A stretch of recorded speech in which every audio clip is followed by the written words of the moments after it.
Well, I'm Jonathan Evans. I'm the archivist and curator at the Royal London Hospital Archives and Museum. I've been interested in the Elephant Man for many years. It's a sort of integral part of my job, really.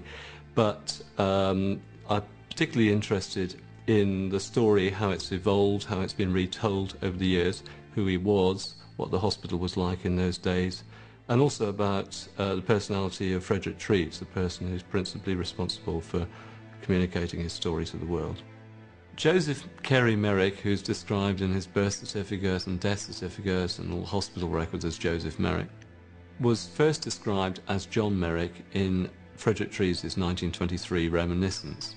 Treves wrote at the first instance with minimal corrections, but one correction he did make was that he wrote the word Joseph and then crossed it out, and he superlineated the name John.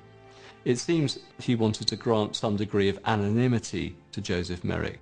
Most people around the world who know about the Elephant Man story think of him as John Merrick rather than Joseph Merrick.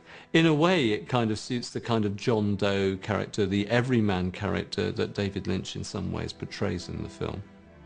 Joseph Merrick's time, and particularly the East End of London, was a very densely populated area. Population by the early 20th century was actually approaching 600,000 in the immediate area around the London Hospital.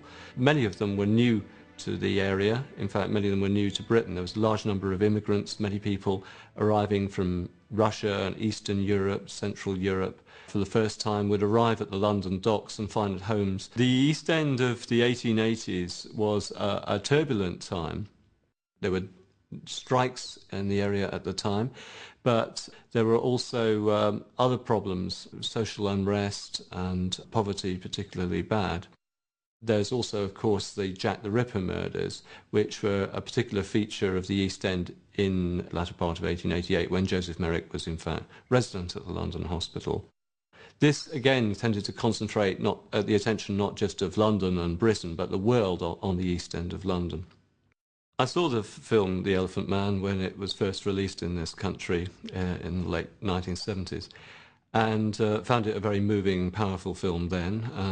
It's an impression that stayed with me to this day. It's an interesting interpretation of the story, and it's largely based, I think, on two sources: the reminiscence, The Elephant Man by Frederick Treves, which was published in 1923, and a book by Ashley Montague called The Elephant Man, A Study in Human Dignity, which was published in 1971. David Lynch takes those stories, but he also interprets them in his own way as well, for powerful dramatic effect.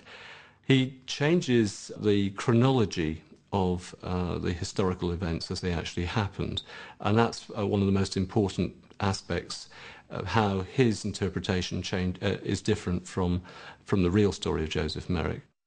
Mrs. Merrick was Mary Jane Merrick, formerly Potterson, and she lived in Leicester with her husband. What we know about Joseph, that he went to school like other children, would have benefited from the education available in Leicester.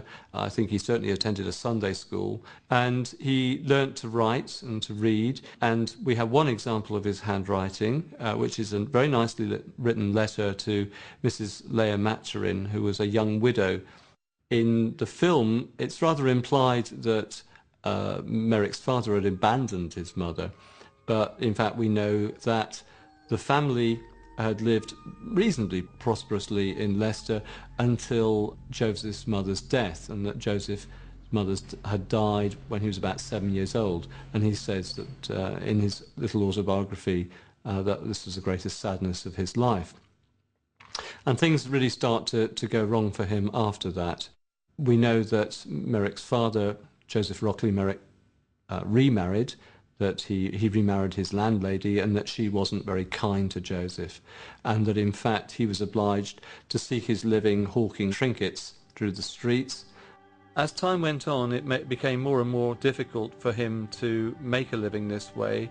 His appearance became too unusual for him to be able to make a living door to door, and he tended to be mobbed and bothered by children in the streets. He eventually opted to enter the Leicester workhouse voluntarily.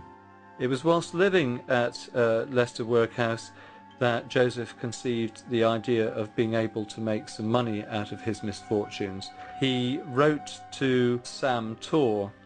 Now, Sam Torr was in the music-hall business in Leicester, and he had a popular music hall act at the time. Sam Torr involved a colleague of his, Sam Roper, and it was Sam Roper who first devised Joseph's travelling garb, which consisted of an opera cloak, loose slippers, loose-fitting and very large velvet yachting cap with a peak, and a veil which had just one eye slit. Joseph was met by Frederick Treves in the latter part of 1884, and he was examined by Frederick Treves in his rooms. He was presented as a case at a meeting of the Pathological Society of London in the December of 1884, and after that Joseph went on his way.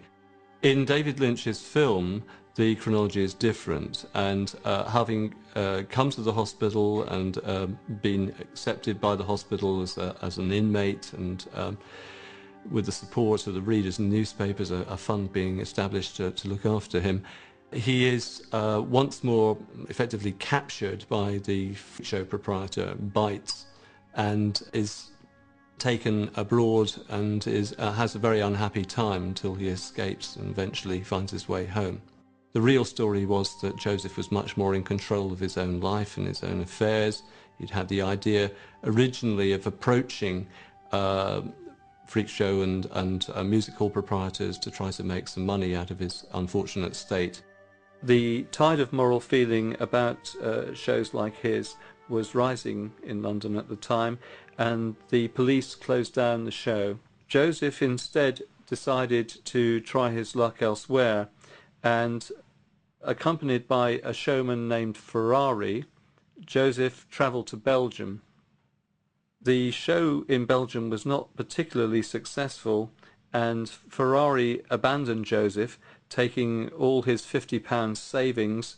It had taken Joseph a couple of years to raise that £50, and of course the loss of the money left him devastated.